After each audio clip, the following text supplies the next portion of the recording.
अध्यक्ष मदन कौशिक की अध्यक्षता में बैठक। मुख्यमंत्री पुष्कर सिंह धामी, प्रदेश महामंत्री सुरेश भट्ट समेत कई पदाधिकारी रहे मौजूद। उत्तराखंड आबकारी मंत्री यशपाल आर्य ने की विधानसभा में समीक्षा बैठक। अधिकारियों को अवैध शराब की रोकथाम के लिए प्रवर्तन दल बनाने के निर्देश।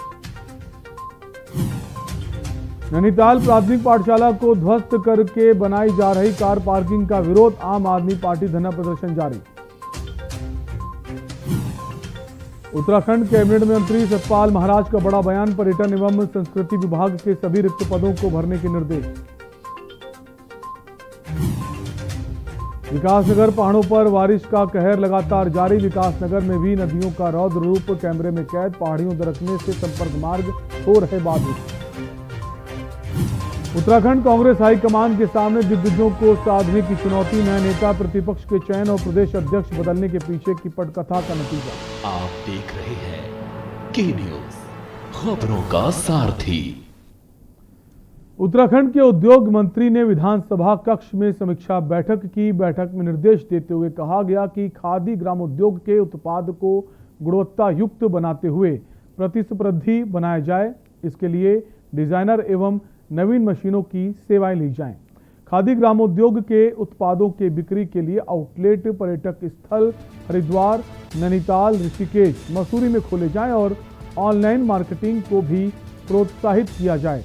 आउटलेट्स के लिए किराएदारी अथवा ज्वाइंट वेंचर की व्यवस्था की जाए। खादी ग्रामोद्योग को बढ़ावा देने के लिए सब्सिडी भी दी जाए।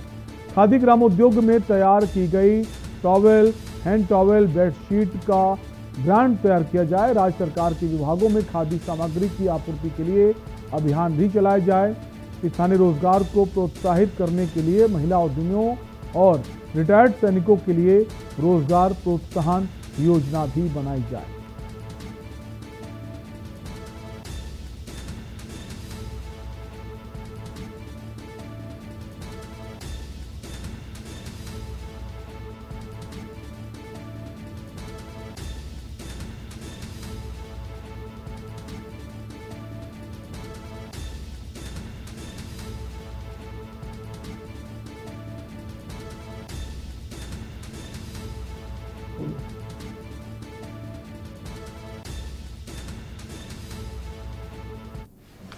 देखिए, क्योंकि हमारे पास समय कम है,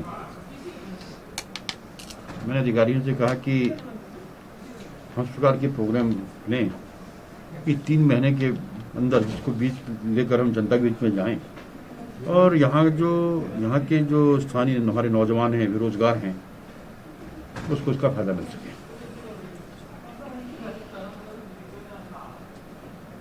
और जो हमारी महिला उद्यमी है, बल्कि मैंने फिर एक चीज़ और जुड़वाई है कि जो सैनिक रिटायर होने के बाद कोई इंडस्ट्री लगाना चाहता है, फिलहाल महिला उद्यमियों को प्रोत्साहित करने के लिए हम 15% एक्स्ट्रा बेनिफिट देते हैं। उसी पैटर्न पर हम सैनिकों को भी जो है, अभी मैंने देखा है कि यहाँ पर कई हमारे सेना से रिटायर हुए लोग इस प्रकार के काम कर रहे हैं। जैसे उदाहरण के लिए एक बहानी वाले मिलिट्री इक्विपमेंट्स के नाम से एक बनाते हैं बिजली स्लीपिंग बैग और सेना के कई आइटम सप्लाई करते हैं, उसके लिए हमने निश्चित किया है। दूसरा, आज खादी के क्षेत्र में बहुत संभावनाएं हैं। अगर आप लोग दिल्ली गए होंगे, दिल्ली में दिखना कि आप कर्नाटक के पास एक पूरी मार्केट है जिसमें खादी मार्केट के नाम से है और उसमें हर स्टेट की खादी की दुकानें वहाँ पर हैं और उनकी क्वालिटी इतनी बढ़िया है कि वहाँ पर लाइन लग के सामान बिकता है। तो वो हमारी खादी क्यों नहीं बिकती? तो मैंने उनसे कहा इसके लिए आप एक डिजाइनर रखिए। अगर मशीनें हमारी पुरानी हैं तो नई मशीनों की बात की धन उपलब्ध हम कराएंगे, क्योंकि हमें मार्केट को कम्पीट करना है। क्योंकि फैब इंडिया भी खादी बनाता है और हम भी खादी बनाते हैं, हमारी खादी को कोई लेता नहीं। और दूसरा, जितने भी हमारे बिक्री केंद्र हैं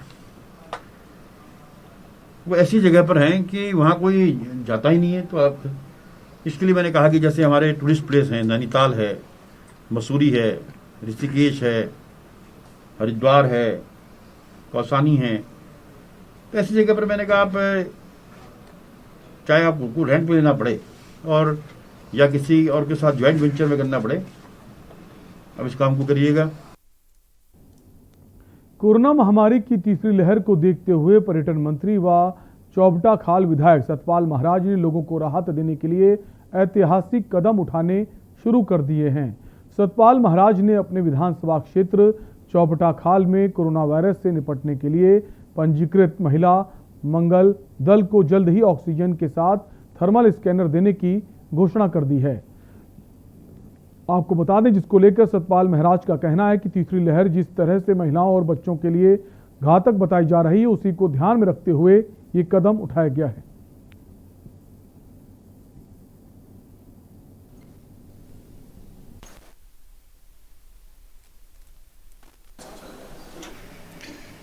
चौबटा खाल विधानसभा क्षेत्र के अंदर तीसरी लहर को देखते हुए, डेल्टा पॉजिटिव लहर को देखते हुए मैंने निर्णय लिया है कि मैं सभी जो पंजीकृत महिला मंगल दल हैं उनको स्कैनर और ऑक्सीमीटर उपलब्ध कराऊंगा, जिससे कि तीसरी लहर से जो भी उसका आक्रामक प्रभाव होगा उससे पहले हम सजग हो जाएंगे और हम पैंडेमिक को शिकस्त देने के लिए सबको सुसज्जित करने का मेरा ये प्रयास होगा। खबर देहरादून से है, जहां आबकारी मंत्री यशपाल आर्य ने विभाग से संबंधित विभागीय अधिकारियों के साथ विधानसभा में समीक्षा बैठक की जानकारी देते हुए मंत्री यशपाल आर्य ने बताया कि सभी अधिकारियों को अवैध शराब की रोकथाम के लिए प्रवर्तन दल और छापेमारी में वृद्धि करने के निर्देश दिए गए हैं। वित्तीय वर्ष 2021-22 में 2051 करोड़ रुपए के सापेक्ष 2267 करोड़ रुपए का लक्ष्य प्राप्त कर लिया गया है, जो 114% अधिक है। वहीं वर्तमान में वर्ष में भी अभी तक 2207 करोड़ का लक्ष्य प्राप्त किया जा चुका है। वसूली कार्य को गंभीरता से लेने का निर्देश दिया गया है। आज कहा है कि जो 4 वर्षों का अधिभार जो बकाया है 4 वर्षों का, वो 93 करोड़ रुपया है। ये बहुत बड़ी गंभीर मामला है, लापरवाही भी है। मैंने आज अधिकारियों से कहा है कि आखिरकार यह 4 वर्षों में 93 करोड़ रुपये की वसूली की वजह क्या रही, क्यों वसूली नहीं की गई। खबर देहरादून से है, जहां आज भाजपा प्रदेश कार्यालय में 7 मोर्चों के प्रदेश पदाधिकारियों के साथ प्रदेश अध्यक्ष मदन कौशिक की अध्यक्षता में बैठक हुई, जिसमें मुख्यमंत्री पुष्कर सिंह धामी, प्रदेश महामंत्री सुरेश भट्ट, राजेंद्र भंडारी, प्रदेश संगठन मंत्री अजय कुमार मौजूद रहे। मीडिया से मुखातिब होते हुए प्रदेश अध्यक्ष मदन कौशिक ने बताया कि कल पार्टी के आगामी कार्यक्रमों को लेकर प्रदेश पदाधिकारियों, जिला अध्यक्षों व मोर्चा अध्यक्षों के साथ बैठक हुई थी और आज मोर्चा के सभी पदाधिकारियों के साथ बैठक हुई है, जिसमें आगामी कार्यक्रमों की रूपरेखा को लेकर रणनीति तैयार की गई। अध्यक्ष और प्रभारी आज बैठक में थे। अगले चुनाव की दृष्टि से उनको क्या काम देना है, आप अपने मोर्चे के आधार पर उनको और अंतिम छोर तक बैठे हुए व्यक्ति तक जाकर और इस प्रकार पार्टी को मजबूत करें, ऐसी अपेक्षा उनसे की गई है। अब अपने मोर्चे के एजेंडे को लेकर वो समाज के बीच में जाएंगे, ये हम लोगों ने तय किया है।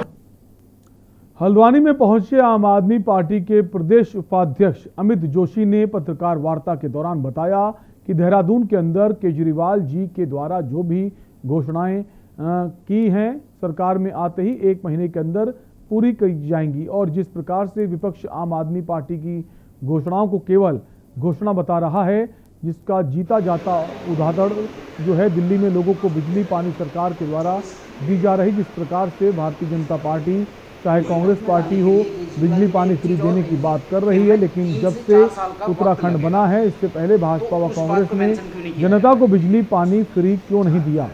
केजरीवाल के द्वारा दिए गए पानी बिजली फ्री देने की घोषणा के बाद ही सभी राजनीतिक पार्टी आम आदमी पार्टी के एजेंडे पर चल रही हैं, क्योंकि विपक्ष के पास कुछ भी कहने को नहीं बचा।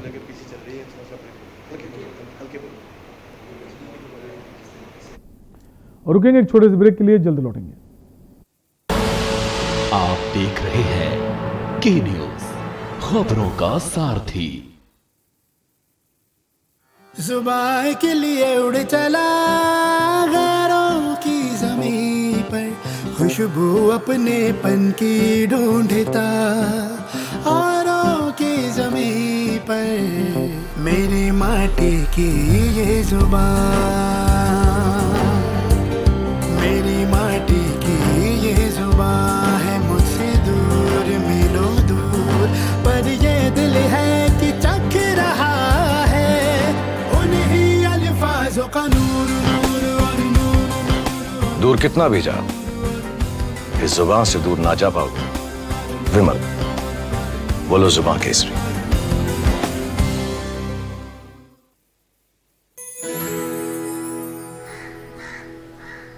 अब हारने के लिए तैयार हो जा चुटकी, ये देख क्वीन मेरी। भाभी देखो ना भैया।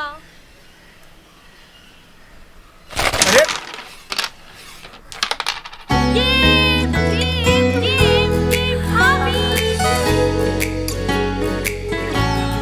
पिटारा खजाना खास पलों का। आप देख रहे हैं के न्यूज, खबरों का सारथी।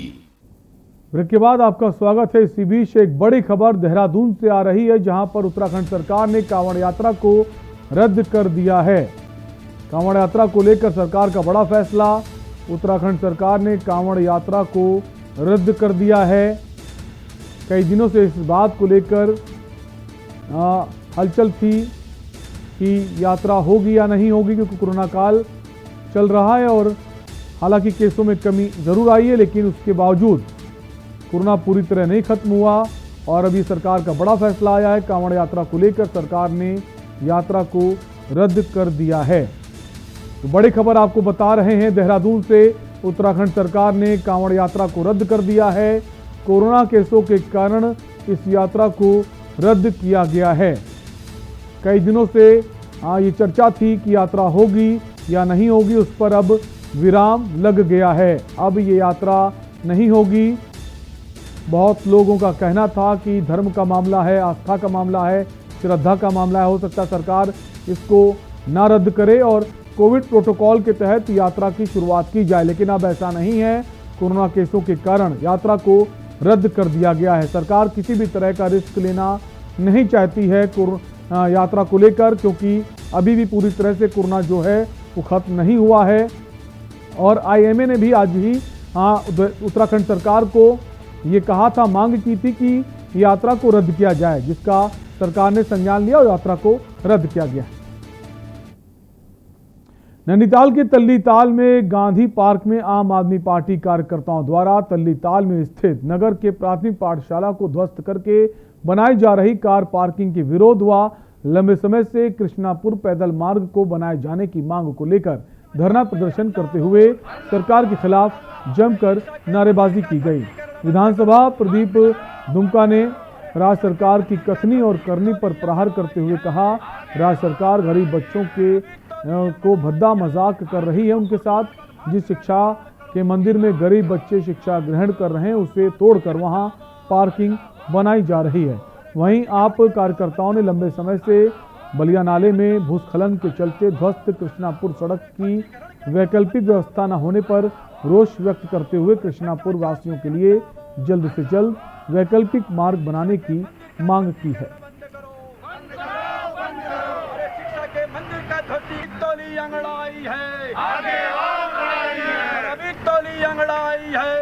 कृष्णापुर पैदल मार्ग का निर्माण करो,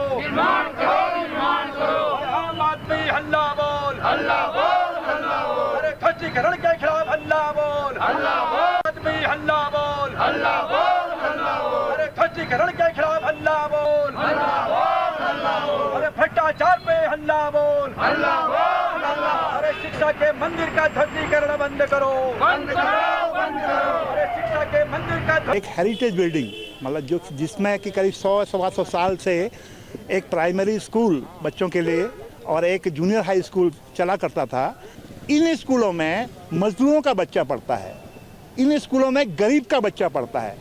और अगर आपने ये स्कूल तोड़ दिए दोनों, अभी भी वहाँ पर 50-60 बच्चे पढ़ते हैं। कोविड का पीरियड चल रहा है, लेकिन फिर भी वहाँ शिक्षा चल रही है। 50-60 बच्चे यहाँ दोनों स्कूलों में पढ़ते हैं, और आपने अगर इन स्कूलों को बंद कर दिया तो ये बच्चे कहाँ जाएंगे पढ़ने के लिए? अच्छी खड़ी करेंगे, सुविधाएं जुटाएंगे तो अधिक से अधिक लोग बच्चे पढ़ने आएंगे। आप ये तो सब कुछ कर नहीं रहे हैं, बहाना बना रहे हैं कि बच्चे कम हैं और बिल्डिंगों को तोड़ दिया जाए, वहाँ पार्किंग बना दी जाए, वहाँ कुछ और बना दिया जाए।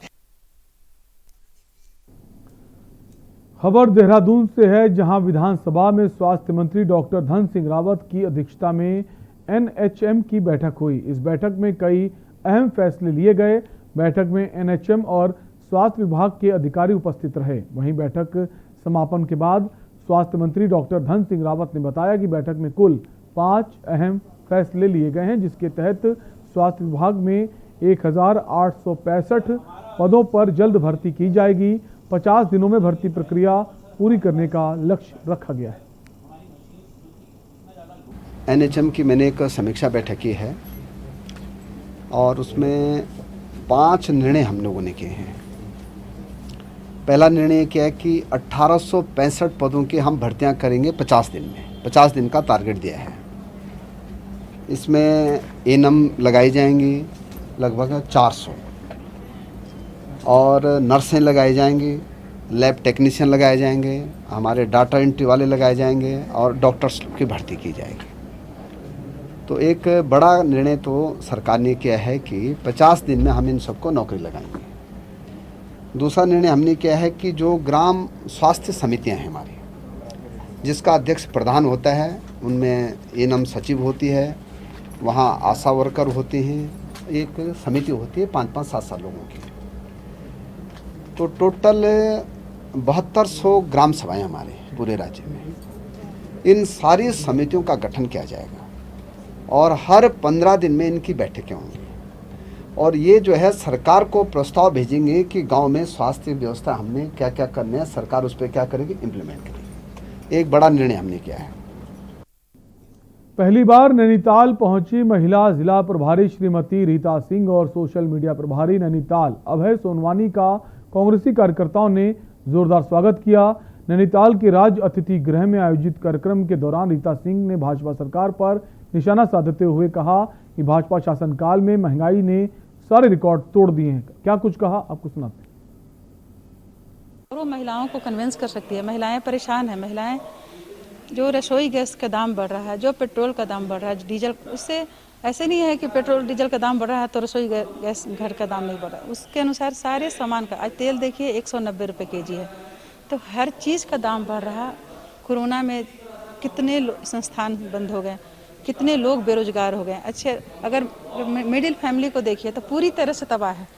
महिलाओं की जो समस्या है, महिला अगर उनकी समस्याओं को से मैं जुड़ूंगी, उनकी समस्याओं से जुड़ करके ही महिलाओं को मैं जोड़ सकती हूँ। डायरेक्ट जाकर आप किसी महिला को नहीं जोड़ सकते। जब तक हम महिलाओं की समस्या है उन समस्याओं से नहीं जुड़ेंगे, उन समस्याओं का आवाज़ नहीं उठाएंगे, तब तक महिलाएं नहीं जुड़ेंगी। और रुकेंगे एक और ब्रेक के लिए, फौरन लौटेंगे। आप देख रहे हैं के न्यूज़, खबरों का सारथी।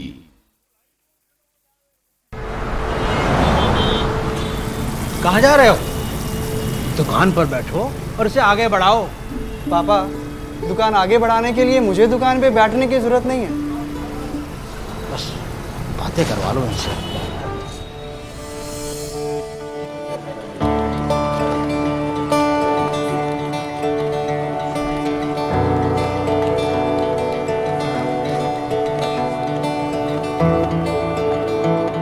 थोड़ा सा ऊपर हो।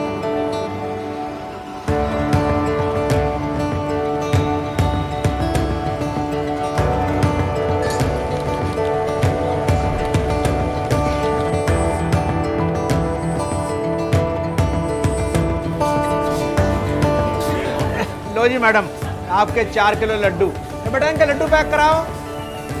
क्यों पापा, बढ़ गई ना दुकान आगे? हाँ बेटा, अब तक सबकी खुशी के लिए मिठाई खिलाई है, मगर आज अपने बेटे के हुनर के लिए खुद खाऊंगा। जब खिलकर निकलता है स्किल तो सलाम करता है हर दिल।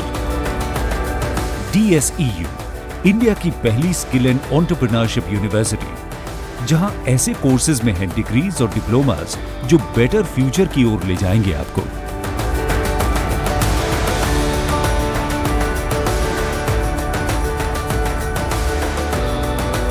तो एडमिशन के लिए अप्लाई कीजिए। स्किल है तो नहीं कुछ मुश्किल है।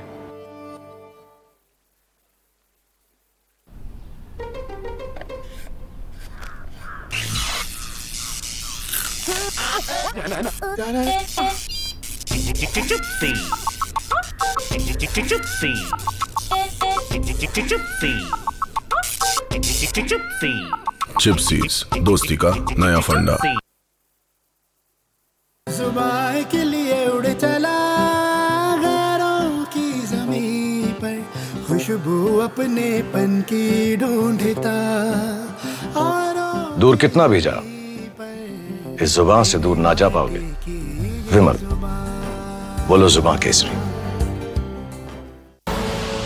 आप देख रहे हैं के न्यूज, खबरों का सारथी। ब्रेक के बाद एक बार फिर आपका स्वागत है। खबर लक्सर से है। लक्सर में बीआरसी कार्यालय पर बनाई गई कोवैक्सीन की स्टेशन साइट पर दोपहर से पहले ही वैक्सीन खत्म हो गई। वैक्सीन खत्म होते ही साइट पर टीकाकरण का काम ठप हो गया। ऐसे में वैक्सीन लगवाने आए सैकड़ों लोगों को बेरंग लौटना पड़ा। कई लोगों ने स्वास्थ्य विभाग पर वैक्सीन के मामले में लापरवाही बरतने का आरोप लगाया। लोगों का कहना था कि स्वास्थ्य विभाग के निकम्मेपन की वजह से वैक्सीनेशन के मामले में लोगों को परेशानी उठानी पड़ रही है। इनकी 100 डोज हमारे पास आई थी, 100 डोज पूरी हो चुकी है। अब क्या स्थिति है? अब कोविडशील्ड जो सेकंड डोज है वो लग रही है। जिनको सेकंड डोज लगनी है वो लगवा लें यहाँ के बीआरसी में। सर इससे पहले हम 3 बार आ चुके हैं सर, आज भी काम छोड़ गए, फिर भी आज हमें डोज नहीं लगी। सर ऐसा कैसे चलेगा सर? फिर वही महामारी, तीसरी लहर, चौथी लहर, वो कैसे होगी? वो तो सिर्फ एक लोग दिखावा हो रहा है। सूबे के अन्य हिस्सों की तरह पछवादून और जौनसार बावर क्षेत्र में बरसात अपना रौद्र रूप दिखा रही है, जिसके चलते पहाड़ी क्षेत्र साहिया और चक्राता के पास पहाड़ियां दरकने व मलबा आने से लगातार मोटर मार्ग और संपर्क मार्ग बाधित हो रहे हैं, जिसके भयावह मंजर कैमरे में भी कैद हो रहे हैं। ऐसा ही कुछ आज दोपहर कालसी चक्राता मोटर मार्ग पर कोरवा के पास भी देखने को मिला, जहां मुख्य मार्ग पर एक पहाड़ी भरभरा कर ताश के पत्तों की तरह ढह गई। गनीमत ये रही कि उस वक्त कोई वाहन या राहगीर वहां से नहीं गुजर रहा था। वहीं दूसरी ओर लगातार हो रही बरसात के कारण डाक पत्थर बैराज डैम से पानी छोड़े जाने के कारण यमुना नदी का जलस्तर काफी बढ़ गया है, जिससे आसपास की बस्तियों और मैदानी क्षेत्रों के लोग दहशत में हैं। हालांकि प्रशासन बाढ़ जैसे हालात को देखते हुए पूरी तरह मुस्तैद है। पानी में तैयार के और जो इतने पैसे नहीं हमारे पास, सरकार हमारी तरफ देखती नहीं। तो गैस भरवाने के लिए काम बरसात में चलता है, लॉकडाउन चल रहा है भाई। और ये बरसात में मजदूरी भी कुछ नहीं है, कहाँ से क्या करेगी सरकार? हमारी तरफ देखती है, क्या सुविधा करे, क्या नहीं गरीबों का। बरसात का तांडव लगातार जारी है। जहां पहाड़ी क्षेत्रों में लगातार पहाड़ी मलबा आने से लगातार मार्ग बाधित हो रहे हैं, वहीं दूसरी ओर मैदानी क्षेत्रों की बात की तो नदियों में जो जलस्तर लगातार बढ़ रहा है। हम इस समय मौजूद है यमुना के किनारे। लगातार यहाँ पे देखने में आ रही बात जो बरसात का पानी बढ़ता जा रहा है और लेवल बढ़ता जा रहा है, जिससे जो मैदानी क्षेत्र में रहने वाले हैं उनको भी खतरा है। हालांकि प्रशासन पूरी तरह मुस्तैद है और जो बस्तियाँ इसके पास थी उनको हटा दिया गया है। कवरेज खान, के न्यूज़ दिखा। खबर हरिद्वार से है, जहां लॉकडाउन का असर देखने को मिल रहा है। लॉकडाउन के कारण लोगों की आर्थिक स्थिति खराब हो चुकी है। लॉकडाउन में छूट मिलते ही हरिद्वार में असामाजिक तत्व भी सक्रिय हो गए हैं। आए दिन लूट, डकैती, चेन स्नैचिंग और चोरी के वीडियो हरिद्वार में तेजी से वायरल हो रहे हैं। ताज़ा मामला हरिद्वार के पौष इलाके शिवालिक नगर का है। शिवालिक नगर में कपड़ा चोर का आतंक बना हुआ है।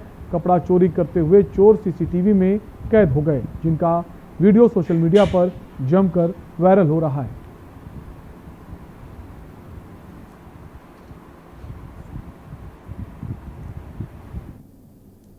उधम सिंह नगर के नानक मत्ता के ग्राम पंचायत डिहोड़ी के लगभग दर्जन भर से अधिक ग्रामीणों ने ग्राम डिहोड़ी में बंजर पड़ी आबादी के बीच खाली जमीन पर खेलकूद का मैदान बनाने की मांग करते हुए उप जिलाधिकारी तुषार सैनी को ज्ञापन सौंपा।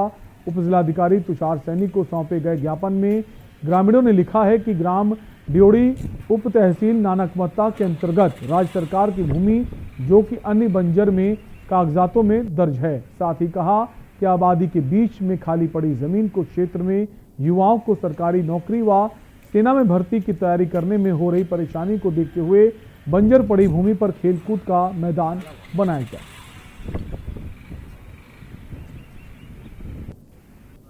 ज्ञापन दिया गया था ग्राम ड्योड़ी के लिए, वहाँ पर हमारे यहाँ पर करीबन 2.82 हेक्टेयर भूमि जो है खाली के रूप बंजर के रूप में खाली पड़ी है। उस भूमि पर हम लोग चाहते हैं, जितने लोगों द्वारा ज्ञापन दिया गया, हम लोग चाहते हैं कि हमारे यहाँ बच्चे विद्यार्थी जो भी हैं उनके लिए स्टेडियम की स्वीकृति के लिए दिया गया है। तो उसको स्वीकृत हो जाएगा तो हमारे बच्चे जो हैं जो नानक सागर डैम पे जाते हैं वो यहीं पे मतलब अपनी प्रिपरेशन तैयारी कर पाएंगे। ड्योड़ी के ग्रामीण आए थे और एक 0.8 हेक्टेयर की भूमि है जिसको वो स्टेडियम घोषित कराना चाहते हैं। इस स्तर पर इसमें जो अग्रिम कार्रवाई है वो उस स्तर के लिए सुनिए, जो भी आदेश हमें प्राप्त होगा उसके अकॉर्डिंग हम उसमें काम।